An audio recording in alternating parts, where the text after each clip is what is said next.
Good morning, good afternoon, good evening, everyone. Thanks for joining the webinar. Just waiting for people to come into the room now. We'll give it a few more minutes.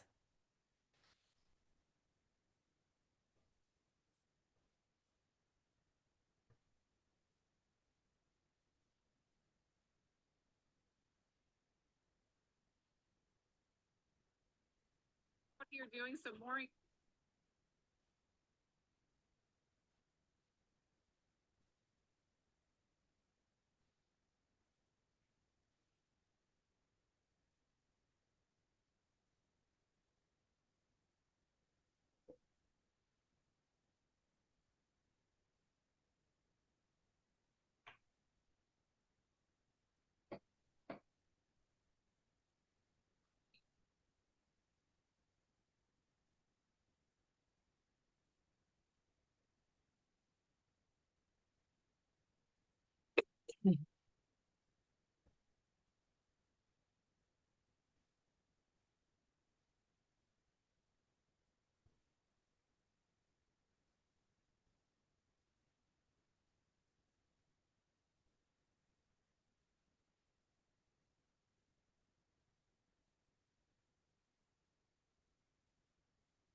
Oh, we have people from all over joining today. Romania, Lisbon, Maryland, Wisconsin. Wow.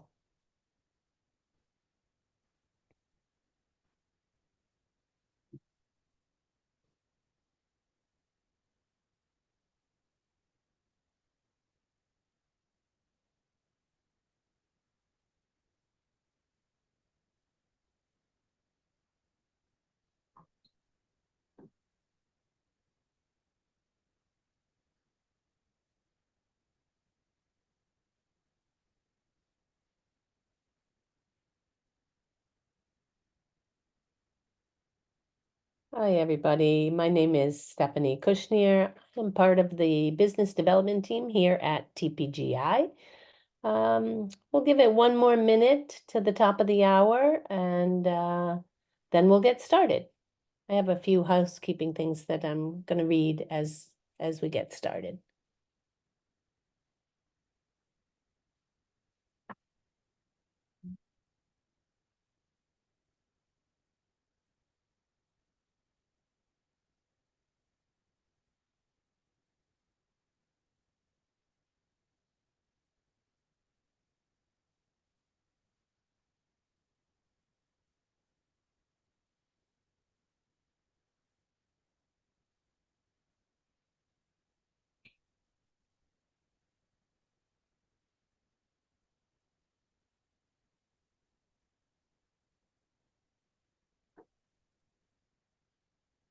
Okay, great. Thanks everyone for joining us today. This is Intro to Mobile Accessibility Testing Tools with Laurie Pagano. I have a few housekeeping items. As I mentioned, this session is being recorded and we will email everyone the recording after the event. We do have captions available, so feel free to use them as needed. We will have time, hopefully, for live Q&A. Laurie will keep an eye on the questions in the Q&A box. Please use the Q&A box and we'll answer as many questions as we can. If we run out of time, I will gather all those questions and be sure to send it out with the recorded session answers from Laurie. We sometimes miss questions if they're in the chat, so try not to put them in the chat. Lastly, I'd like to mention if anyone needs any accessibility support, training, usability testing, I will be sending out an email with a link to schedule a time to speak with one of our experts after the webinar. And with that, I will let Laurie get started and provide an introduction of herself. Thank you. Thanks, and thanks everyone for joining. I'm Laurie Pagano. I'm a principal accessibility engineer here at TPGi, and this is Intro to Mobile Accessibility Testing Tools. I spend quite a bit of my time at TPGi working with mobile devices and mobile content. If you're already familiar with accessibility testing or assistive technologies as it all relates to desktop web content, I know firsthand that it can be overwhelming and a little or a lot confusing to switch gears and then focus on mobile. So today I'm going to introduce you to some of the different ways folks can access content on mobile devices, including helpful tools and tips you'll want to become familiar with if you're testing accessibility for mobile content. After a brief introduction, I'll start with the device settings and assistive technologies, or the things that generally come built right in to popular devices, as well as some additional testing tools, the bonus peripheral items that may not be so obvious, or will just make it easier to test. But either way, they will really give you a more well-rounded set of tools to work with. And for the sake of efficiency, at any point, if I just say tools, you can assume I'm referring to everything, all of that. The device settings, the assistive technologies, and the additional testing tools. So tools, just going to be shorthand for all of those things. So let's get started. Some important points. This is not an exhaustive list of all settings or assistive technologies that people with disabilities might use with a mobile device. This is really just the beginning.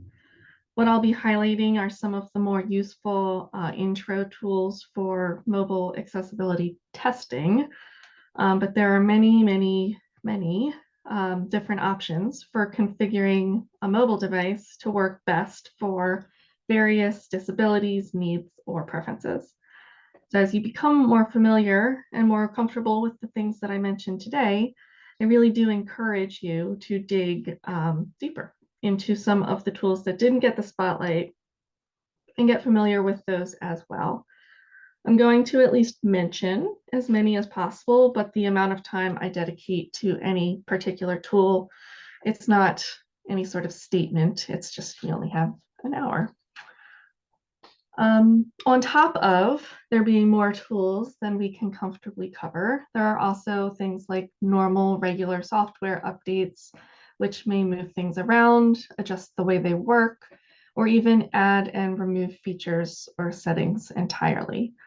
As of today, we're working with iOS 17 and Android 14, but just be aware that what's available today might be a little bit different depending on your device and what versions of the operating system or applications that you have. And speaking of operating systems, as I mentioned, today I'll be focusing on iOS from Apple and Android from Google. And speaking of Android, when I talk about Android devices for testing, I specifically mean a Pixel. Since the Android operating system is fragmented, there are some differences in the user interface, the features, and the functionality across all the different devices offered by all the different manufacturers. So anything I mentioned today, you can assume I'm referring to a Pixel. And if you can only choose one device to test with, I do recommend going with a Pixel. A note on compatibility testing. For testing native mobile content, some of the concepts that relate to accessibility are going to be pretty much the same. An image without a text alternative is an image without a text alternative, no matter where it's accessed, right? That's pretty straightforward. But of course, there are also plenty of differences. One obvious difference is just finding all the different settings and assistive technologies and where they can be turned on or off and how to use them, which is where I come in.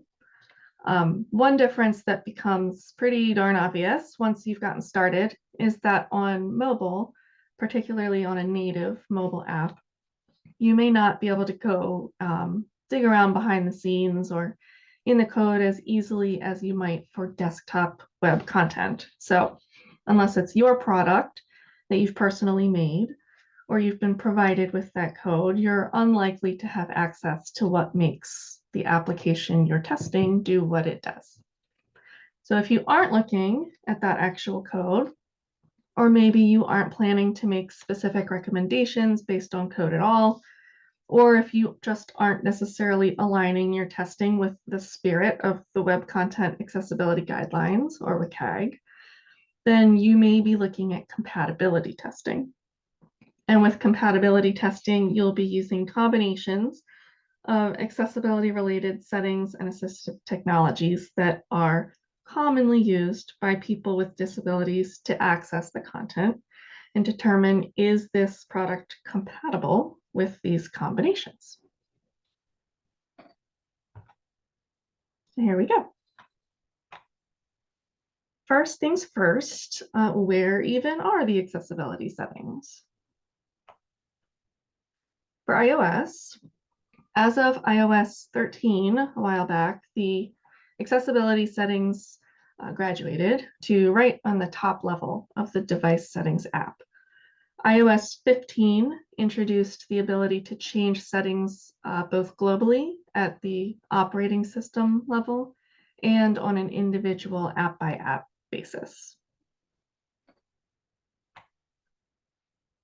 In Android, the accessibility settings are also in the top level of the device settings app.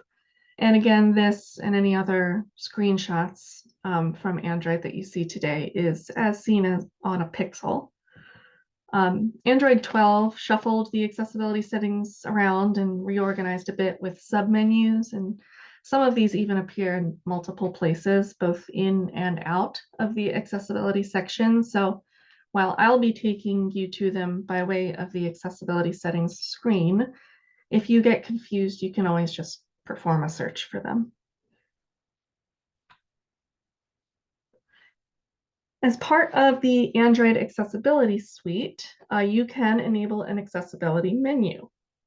This will give you a handy accessibility button available all the time from whatever screen you're on that provides shortcut access to a lot of functionality that otherwise might rely on the physical hardware buttons, like taking a screenshot, locking the screen, adjusting the volume and brightness. And it also provides direct access to that accessibility settings screen. The Android Accessibility Suite is a suite of applications. It includes this accessibility menu and the screen reader talkback, which obviously we're going to talk about, and select to speak. It used to include switch access, but switch access was spun off into its own app in early 2023, I believe. This should come pre-installed on most Android devices, but just in case it's not, it can be downloaded from the Google Play Store for free, and then it integrates seamlessly with the other settings.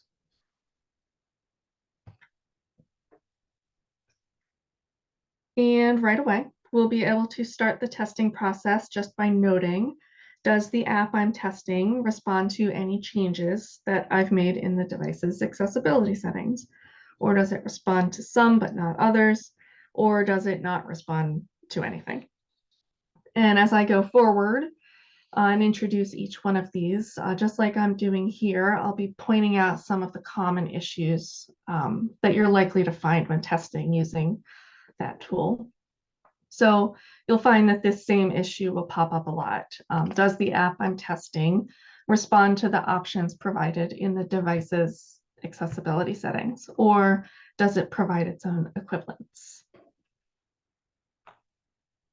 Okay, I like things that are easy. So we'll start with the settings to resize text, which are somewhat straightforward.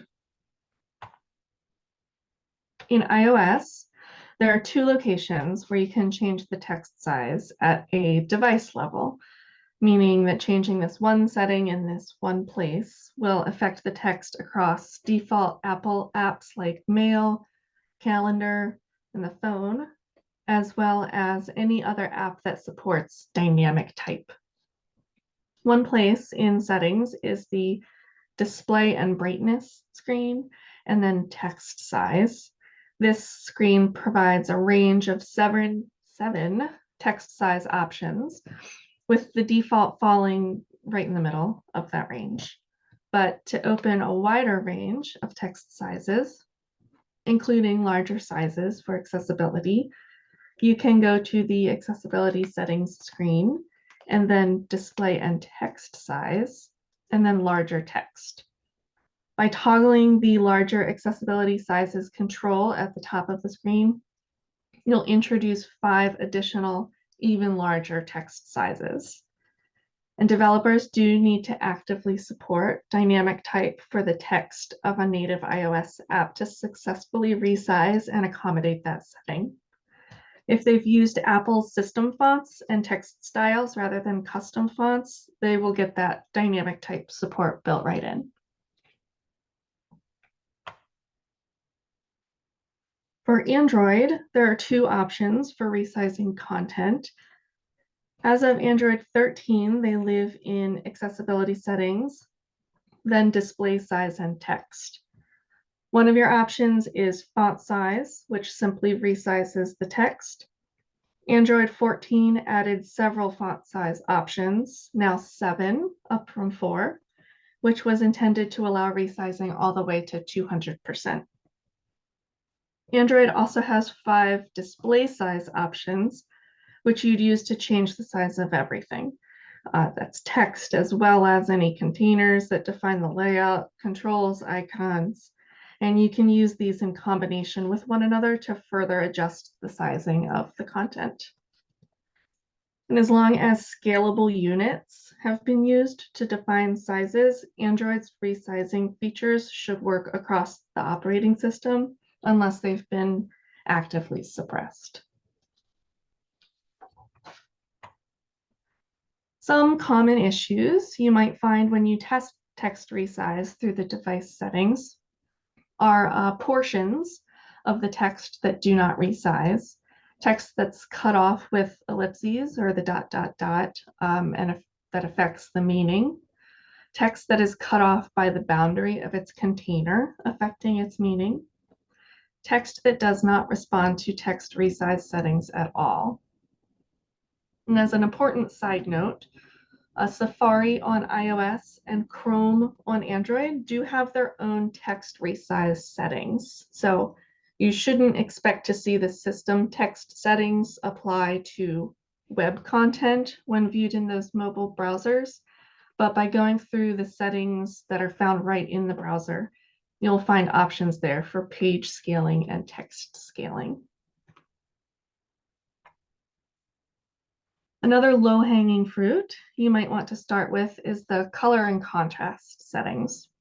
This one is maybe not as low-hanging as resizing text because there are actually a lot of different options available for adjusting color and contrast, and different combinations of them might work best for different folks. But I still count this as low-hanging because even with all the variety of options to narrow down, and well, really the bulk of contrast testing comes from the additional tools that help you identify specific colors and color contrast ratios, which I promise I'll cover later. You still aren't really learning a whole new set of skills if you're already familiar with the concept of testing color and contrast on the desktop or in web-based content. On iOS, most of the settings that affect color or contrast can be found in the accessibility settings and then display and text size. Here there are settings for classic invert and smart invert, which respectively will invert all displayed colors or all displayed colors except for media like graphics and video and some user interface elements. You may notice that there is also an option to increase contrast Though if you're looking to WCAG for your color contrast testing needs, you'll find that you can't rely on contrast enhancing technology such as this to provide that sufficient contrast.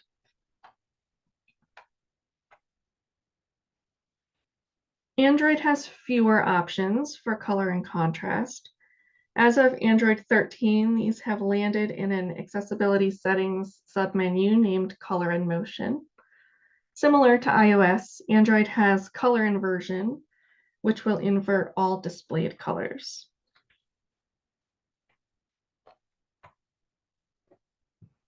Now, while all those invert settings do usually darken the screen, for testing, you're more likely to want to pay attention to dark mode instead. Dark mode, as it's called on iOS, or dark theme, as it's called on Android, uses darker backgrounds and colors to decrease brightness and reduce eye strain. And while this isn't necessarily an accessibility setting, any design choices made to support dark mode could certainly introduce new issues, and they're probably contrast related. On iOS, dark mode is not found through the accessibility settings screen at all.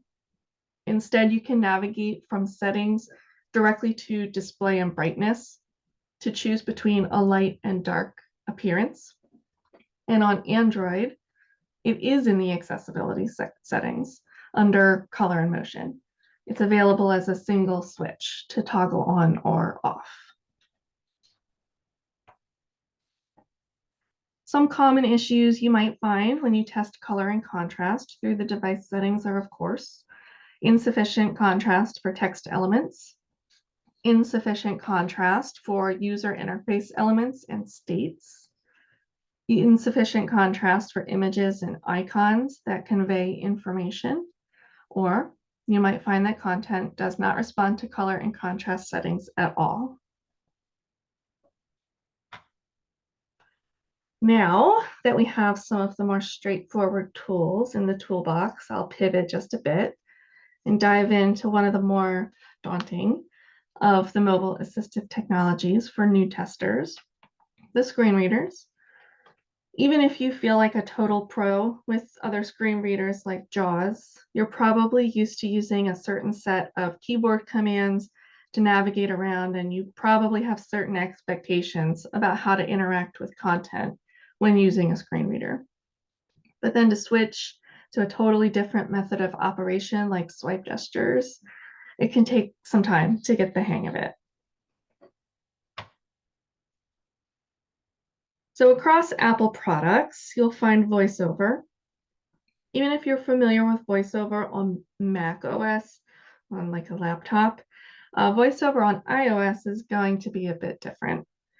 Some of that does have to do with the different needs and abilities of a touchscreen interface, but also with release schedules and even just what features Apple decides to support, when, and where. You can enable VoiceOver from the accessibility settings screen and then VoiceOver. There is a control to turn it on and off, and a whole bunch of settings to customize behavior like how fast it speaks or how much it says. And as of iOS 13, you can customize gestures and commands used to control it. There's one option that I do want to highlight because I think it's really helpful for testing, and that's the caption panel. It can be found toward the bottom of the VoiceOver screen as a switch or a toggle. Turning the caption panel on will display VoiceOver speech output as text at the bottom of the screen, as a bit of a visual supplement to the audio output that VoiceOver already provides. You may be able to see this in my screenshot on the slide, but I believe it's very small. This may sound familiar to you if you've used the Mac OS version of VoiceOver. It also has a speech output caption panel. And it's really helpful if you have trouble understanding something that VoiceOver says, or for recording a video of an interaction to share with others. And the caption panel does not appear by default, so if this is a feature you're interested in, you'll have to turn it on.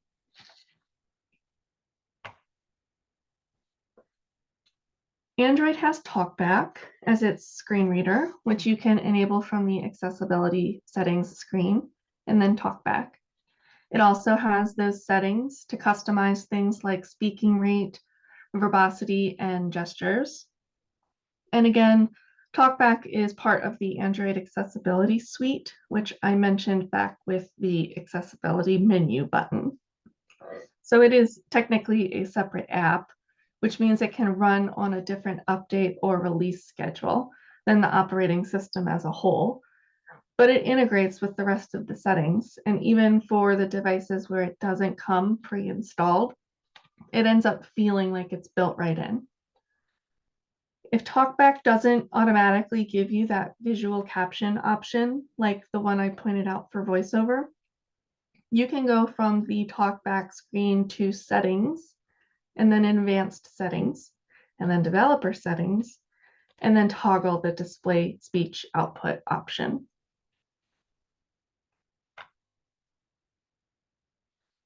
To start, here's a quick, easy, very limited list of default standard gestures for basic navigation.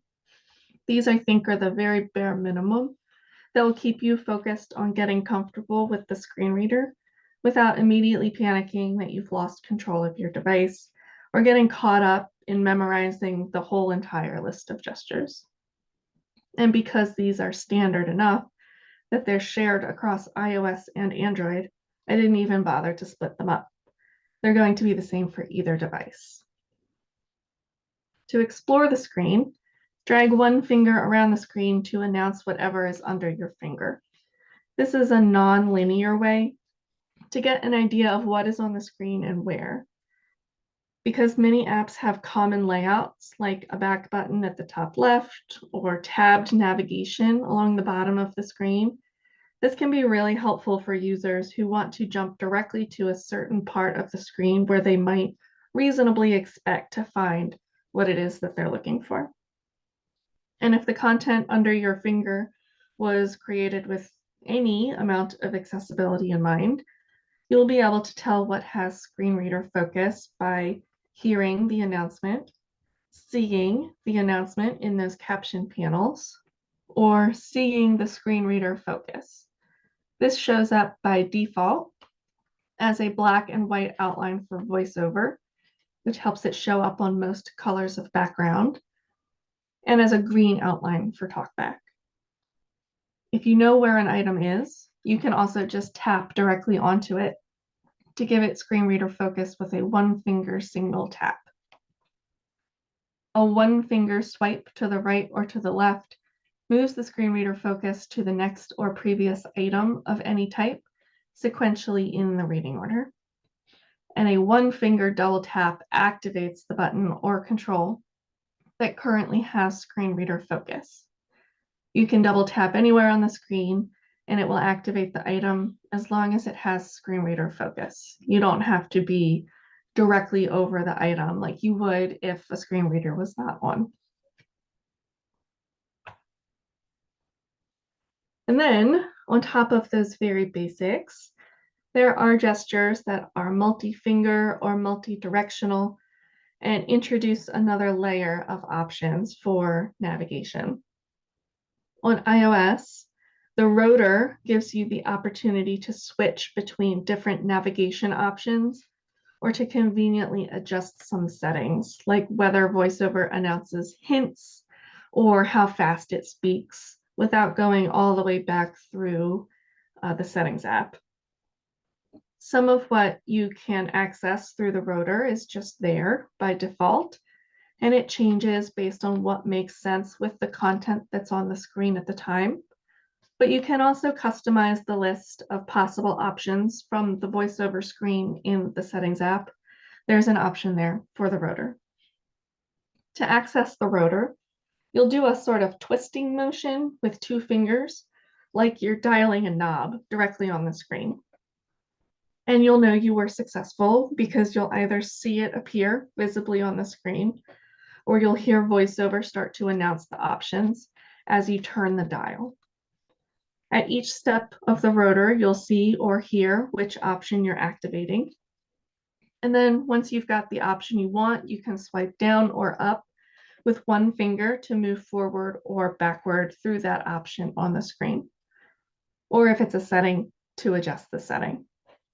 For example, if I used the rotor to activate headings like I have in my screenshot, I could then start swiping down, down, down with one finger to navigate forward heading by heading through just the headings, or swipe up, up, up to navigate backward through them, which is a way of navigating that might sound familiar if you have experience using quick navigation commands for other screen readers.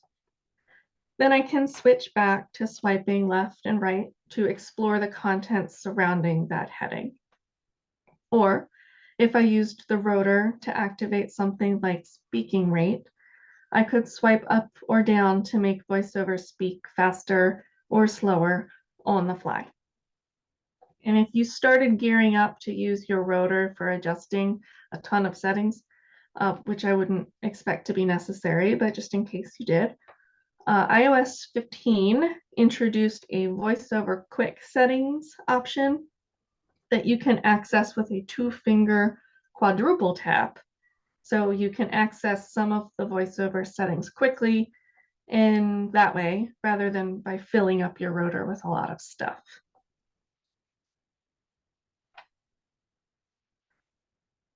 A while back, Google and Samsung together released a new co-developed TalkBack update that introduced a few significant changes.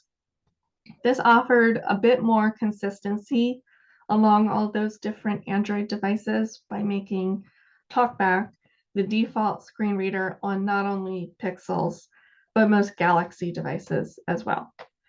So the way you interact with TalkBack may be different between the two versions, depending on your device or software, but in most post-2021 versions of TalkBack and Android, there is a TalkBack menu, which you can access by swiping down and then right in a uppercase L type of shape. If you have a device that supports multi-finger gestures, you can also perform a three-finger tap to get the TalkBack menu. This menu includes some TalkBack settings and commands such as read from the top, and you can just select whatever you need from the menu. And you can customize what appears in the TalkBack menu as well from the TalkBack screen, and then settings, and then customize menus. If you have any question about your version, you'll be able to tell what you're working with when you swipe down and then right in that L shape. In older versions, it will be titled the global context menu instead. Getting to the different navigation options is done via reading controls, and you'll swipe down and then up, or up and then down to cycle through those options. If your device supports the multi-touch gestures, you can also cycle through them using three-finger swipes, which can be three fingers swiped left or right or up and down. And like the VoiceOver rotor, there will be both a visual and audio indication of which option you've activated. Also, like the VoiceOver rotor, once you have the option you want, you can then swipe down or up with one finger to move forward or backward through that navigation option on the screen.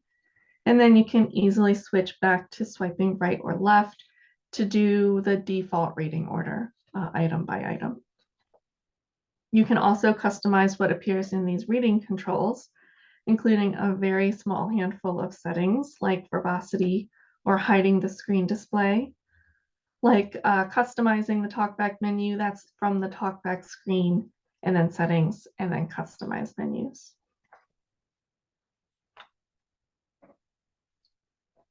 A feature that you might like, whether you're just getting the hang of mobile screen readers or you've decided to learn more gestures, is the practice area, which is available on both operating systems.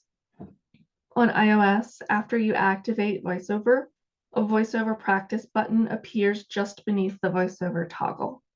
It opens a scratch pad And as you make gestures on it, it will repeat the gesture you made and tell you what it does.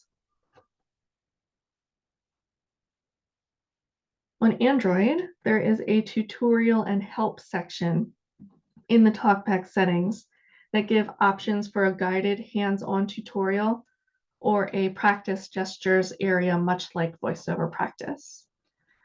So if you can make your way through your content with just the basic navigation gestures that I shared, you may get lucky and not ever need to use a single other gesture. Even if you aren't that lucky, which you probably won't be, you really don't need to learn and memorize every single possible gesture right away.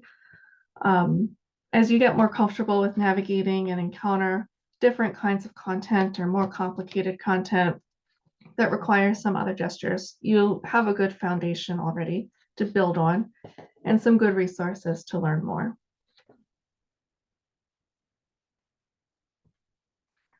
Some common issues you might find when you test with a screen reader are images with missing or incorrect text alternatives. Note that screen readers are getting smarter, so both VoiceOver and TalkBack are now able to describe many graphics, even photographs, based on whatever context they can pick up. It isn't perfect. It does identify my dog as a horse, and I do recommend you pay close attention to text alternatives when testing, because they may not have been provided by a person.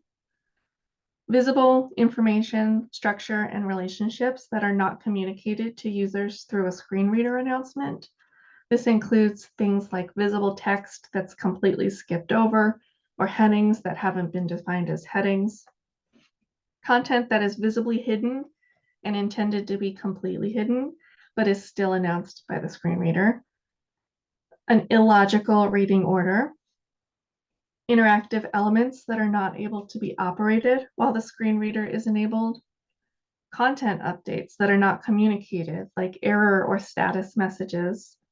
And interactive elements with missing or incorrect names, roles, states, or values as appropriate.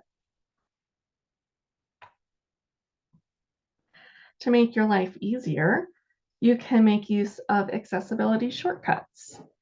I mentioned earlier that Android has the option to add an accessibility menu shortcut. You can also set other accessibility shortcuts on either device to quickly toggle different frequently used settings and turn assistive technologies on or off.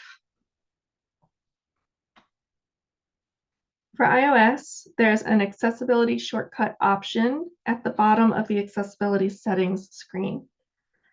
On this accessibility shortcut screen, you can choose any number of accessibility options to include in the shortcut, including voiceover, some color and contrast settings, and others. You can then triple click the side button on the right side of the device for an iPhone 10 or later, triple click the home button if your device has that, or add a button to the control center. And if you've selected one option, it will just toggle that one thing on or off. If you've selected multiple, it will bring up an action sheet where you can choose which one you'd like to turn on or off. Android also has accessibility shortcuts, but instead of that one-stop shop for choosing what you want to be included in the shortcut, you can choose it from the settings screen where you would have initially enabled the setting or assistive technology. So, for example, from the TalkBack screen or from the voice access screen, there will be a control to enable the shortcut. And then you'll be offered a few different options to choose from on how to trigger it, depending on what the setting is. One is pressing the physical up and down volume buttons together at the same time to toggle one or choose from several. Another is the accessibility button, which is the same place where the accessibility menu lives. And you can use that to toggle one shortcut or long press it to choose from multiple. As of Android 12, you can also display the accessibility button as a floating button or a series of floating buttons if you have multiple shortcuts. One of the shortcuts that has its own unique trigger is magnification. So if you enable the magnification shortcut, you can choose any of those options I just mentioned, or you can choose to just triple tap the screen with one finger to turn the magnification on and off. So for the sake of offering up as much settings information as I can, these are still not all of them, but here are some other options for color and contrast. iOS has reduce transparency, differentiate without color, use color filters, and reduce white point.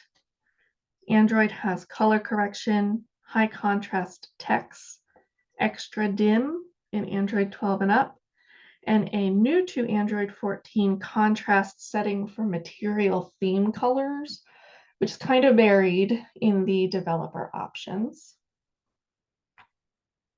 Some additional settings for visual support for iOS: zoom to magnify the screen or part of the screen, magnifier, which uses the camera to magnify things that you see in person. It became a default standalone app in iOS 15 and has been receiving updates with each major iOS release. Spoken content, which includes speak selection and speak screen, bold text, button shapes, to add some visual cues that differentiate button controls from plain text. On-off labels to make it clear whether a switch control is set to on or off, and reduce motion, which was updated in iOS 17 to include some autoplay preferences and the ability to automatically dim the screen if flashing is detected. For Android, there's magnification, which magnifies the screen or part of the screen, and was updated with new customization options in Android 14. Select to speak, remove animations, large mouse pointer for if you've paired a mouse with your device, bold text, and audio description as of Android 13, which automatically turns on a verbal description of on-screen content for videos that support it. Additional settings for mobility and touch for iOS include voice control, which will let you control the device with spoken commands, and just received a new onboarding experience. Switch control, which allows you to control the device with a switch, such as an external device with a physical button, or by using the camera to capture movements like a tilt of the head, or in iOS 15 and up with simple mouth sounds, to interact with elements as they are highlighted on the screen. Assistive touch lets you replace swipe gestures, pressing physical buttons, or moving the device with customized touch actions, or pair a pointer device like a mouse. Reachability to help make the top corners of the screen content easier to reach. Haptic touch and touch accommodations options to adjust things like hold duration. And back tap, which runs a shortcut when you tap the back of the device and is available in iOS 14 and up. For Android, voice access and switch access, which are similar to voice and switch control on iOS. Auto click or dwell timing, which is tied to using a physical mouse. Touch and hold delay for hold duration. Time to take action or accessibility timeout to dictate how long temporary messages might stay on the screen. And vibration and haptics options. And some additional settings for hearing and audio. For iOS, hearing devices specifically to pair made for iPhone hearing aids or a sound processor as opposed to going through general Bluetooth. Hearing Control Center, which is a new widget for the iOS Control Center. Sound recognition, which listens for important audio in the environment like babies crying or a fire alarm. LED flash for alerts, so there's an additional visual method of communicating notifications. Subtitles and captioning. And live captions, which will provide live caption transcription for things like FaceTime calls. It was new to iOS 16, but it's technically still in beta. For Android, sound amplifier, which affects the way you receive both environmental and device sounds. Live transcribe for transcribing environmental speech, like people talking around you.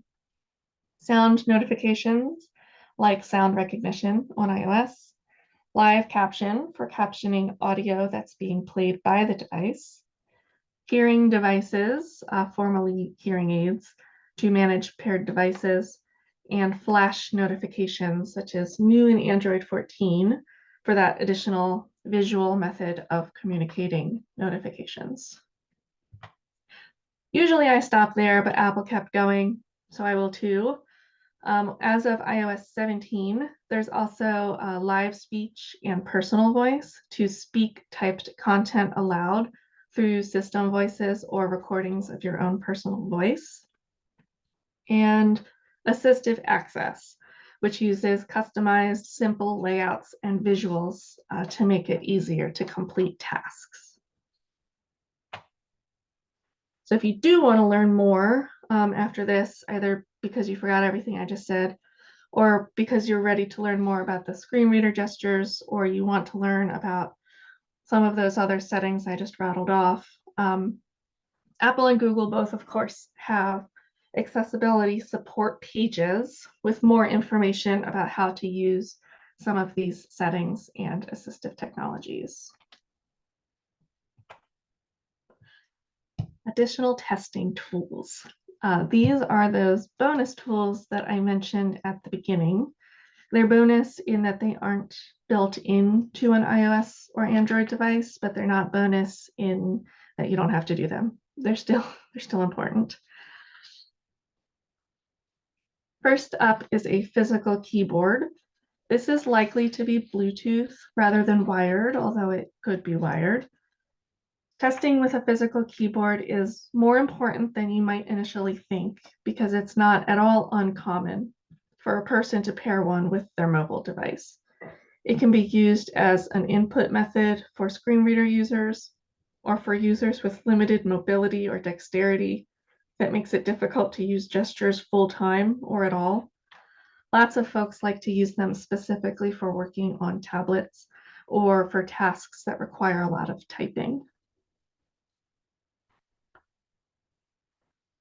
In iOS, first you'll need to turn on full keyboard access to support keyboard use. This was introduced in iOS 13, so while it's no longer new per se, you might find a few wrinkles in the keyboard support for some iOS apps. Full keyboard access can be found from the accessibility settings screen, and then keyboards, and then full keyboard access. On this screen, you'll find not only the control that enables the setting, but also some information about the key commands you'll use to navigate an iOS device. You can customize these commands if you'd like, but I strongly recommend reviewing them to see how they're different from common commands for web content. You can also use a keyboard to navigate with VoiceOver, though there are even differenter key commands for that than those for full keyboard access, which are documented in Apple's iPhone user guides online. But I do recommend going out of your way to turn full keyboard access all the way off whenever you turn VoiceOver on, because it may sometimes interfere with VoiceOver focus and touch gestures. But full keyboard access is one of the settings you can add to the accessibility shortcut, so it can be toggled easily enough. Android has had keyboard support a bit longer, and you shouldn't need to turn anything on to use it, just pair the keyboard. The commands are unfortunately largely undocumented. Currently, if you have a large screen device, you can find a list of system keyboard commands in Settings, and then System, then Keyboard, and then Physical Keyboard, I believe it is. Otherwise, a small handful of system and context-specific commands can be brought up using your OS key together with a /. The OS key may be different depending on what keyboard you're using. It's often called search. Some keyboards map it to start or command. So Try a few different keys with the / to see which one works for your device. And if you're going to be testing on multiple devices, say one iOS device and one Android device, treat yourself to a multi-device or easy switch keyboard. Pairing and unpairing a keyboard to alternate between devices is super annoying. So you're welcome. Some common issues you might find when you test with a physical keyboard are interactive elements that are not operable, an illogical focus order when using tab or the arrow keys or one of the keyboard commands identified in the documentation, or being unable to see where the focus is, either because the focused element is obscured or hidden, or because the element is missing a focus indicator. For focus indicators, iOS generally uses a blue outline or shadow by default, although users can change this in the full keyboard access settings so that it has more visual contrast. And Android uses a gray shadow or background. Automated testing, it can be done on mobile content. Of course, just like for web-based or desktop content, automated testing tools are to supplement manual testing, never to replace it. So you may choose to start your testing with an automated test just to dip your toe in. I like to run them at the end for a final check. But either way, they are particularly handy for identifying a few issues that may be difficult to test manually with total accuracy. For iOS, if you have access to a computer running macOS and Xcode and a free developer account, you have access to the Accessibility Inspector. If you have access to macOS but don't have Xcode, you can download it for free in the App Store.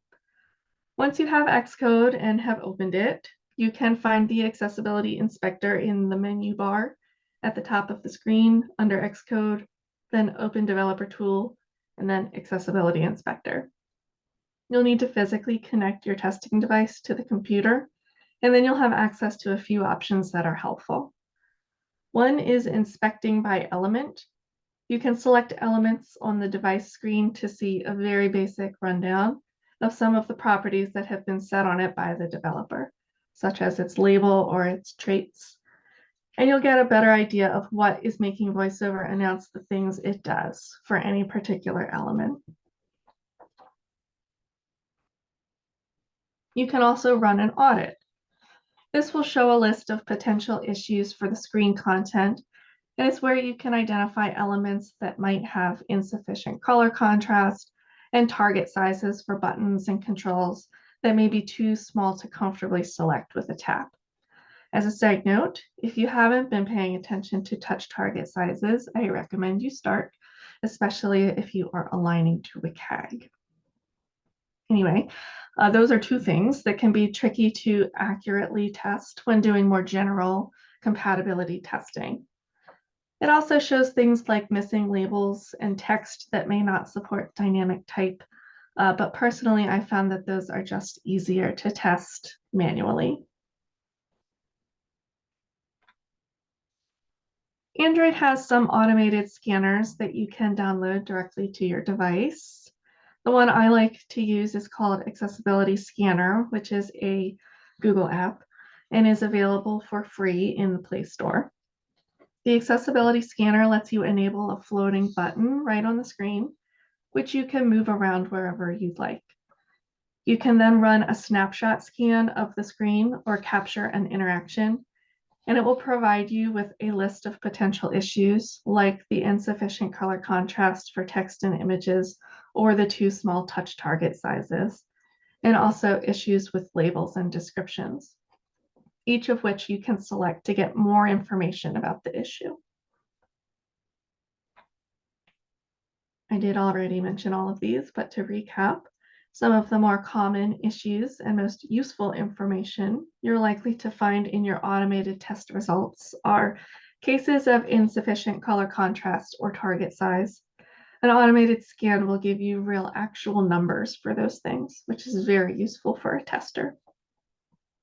You may also find information about missing or incorrect names and labels useful if it will help you determine why a screen reader has announced what it has.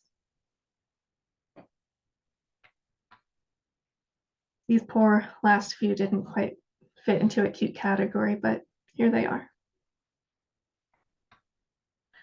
Screen mirroring.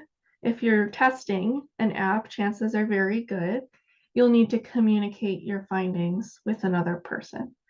And while each device will, of course, let you take screenshots or record yourself going through a process right on the device, screen mirroring can be really helpful when you need to get those screenshots or recordings into your computer and into an email and into a document. Or maybe you need to hop on a call and share your screen with someone in a way that's not holding your device awkwardly up to the webcam, which I have done. Screen mirroring can just help get everything handy, all in one place for your workflow. Another thing it can be helpful for is testing color contrast using the color contrast analyzer tool, which is the next slide, so I will come back to that. I mostly use a Windows machine for this, so one free option for iOS is Lonely Screen, which uses AirPlay to wirelessly cast the screen onto your laptop or computer.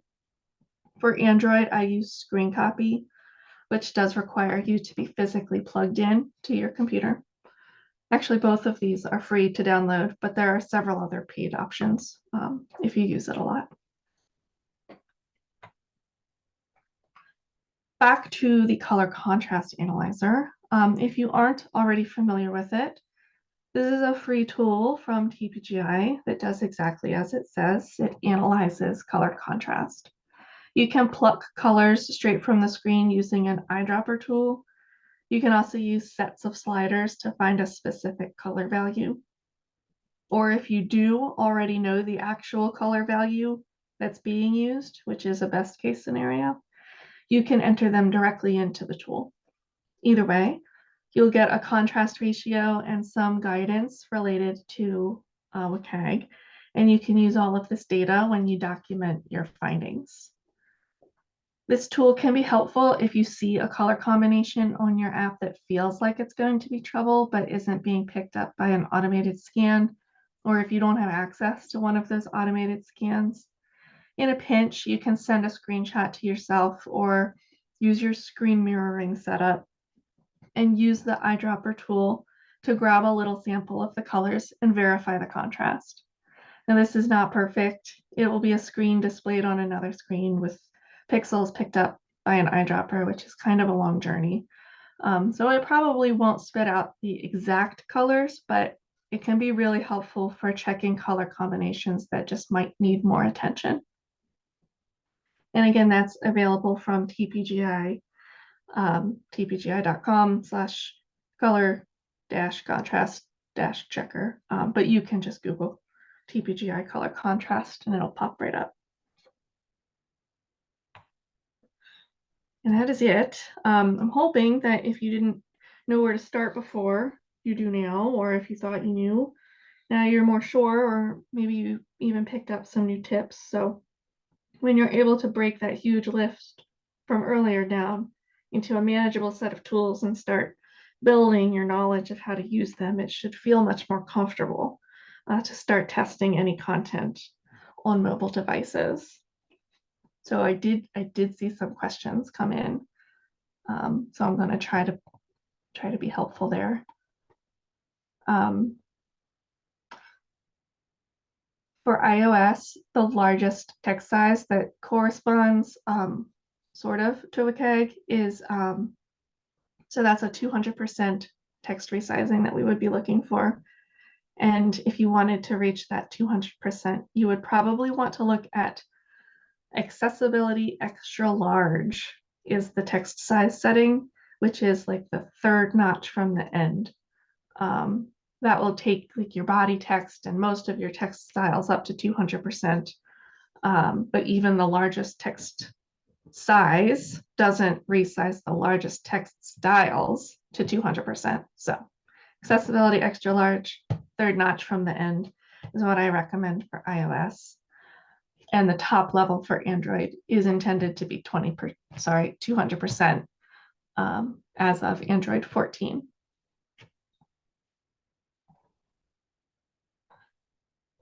We have a question of, is it an issue if the text is cut off with ellipses on mobile?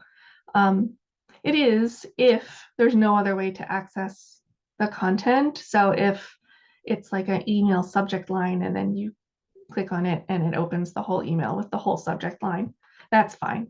But if something like a next step button is completely shortened with the ellipses, that's going to be an issue for your text resizing. So you want to make sure that any information that's being provided in text is still available in some way once the text is resized.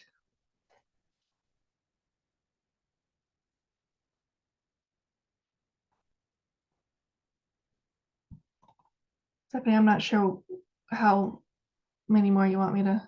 Well, we have about 3 minutes, so let's try to get through. There's quite a lot in the chat. I've got them recorded and I will be sending them to Laurie after this. So she'll be answering all the questions at some point. If you want to answer 1 or 2 more, Laurie, on the Q&A, that would be great. Okay. I am going to try to find a 3-minute question.